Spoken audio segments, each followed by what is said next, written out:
ಮುಂದಿನ ರಾಶಿ ಕನ್ಯಾ ರಾಶಿ.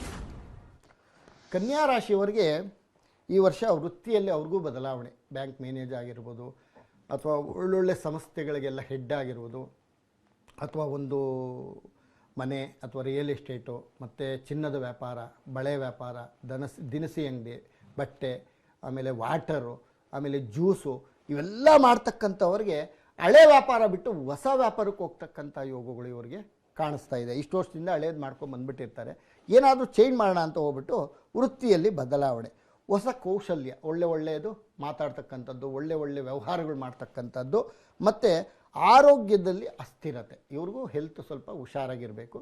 ಯಾಕೆಂದರೆ 7ನೇ ಶನಿ ಕಂಟಕ ಶನಿ ಅಂತ ನಾವು ಹೇಳ್ತೀವಿ.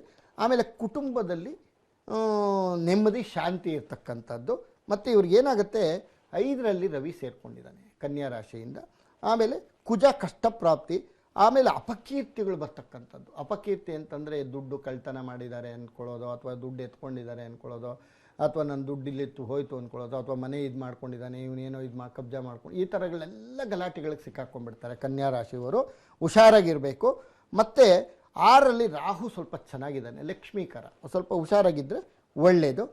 7ರಲ್ಲಿ ಮಾತ್ರ ಶನಿ ಸೇರಿಕೊಂಡಿರೋದ್ರಿಂದ ಕಂಟಕ ಶನಿ ಅಂತ ಹೇಳ್ತೀವಿ. ಅದು 2 ವರ್ಷ 3 ತಿಂಗಳಿರುತ್ತೆ. ಇನ್ನೊಂದು ಪರಿಹಾರ ಇವರು ಓಂ ನಮೋ ನಾರಾಯಣಾಯ, ಯಾಕೆಂದರೆ ಕನ್ಯಾನು ನಾರಾಯಣನೇ ಅಲ್ವಾ, ಲಕ್ಷ್ಮೀ ನಾರಾಯಣ, ಮಿಥುನ್ ರಾಶಿ ಹೇಳ್ಕೊಂಡ್ರೆ ಒಳ್ಳೆಯದು. ಆಮೇಲೆ ಆದಷ್ಟು ಸ್ವಲ್ಪ ಲಕ್ಷ್ಮೀ ನರಸಿಂಹ ದೇವಸ್ಥಾನಕ್ಕೆ ಹೋದರೆ ಇವ್ರಿಗೆ ತುಂಬ ಒಳ್ಳೆಯ ಅನುಕೂಲ ಆಗುತ್ತೆ, ಒಳ್ಳೆಯದಾಗುತ್ತೆ. ಅದೃಷ್ಟ ಸಂಖ್ಯೆ 5, 3. ಅದೃಷ್ಟ ಬಣ್ಣ ಹಸಿರು ನೇರಳೆ, ಒಳ್ಳೆಯದು.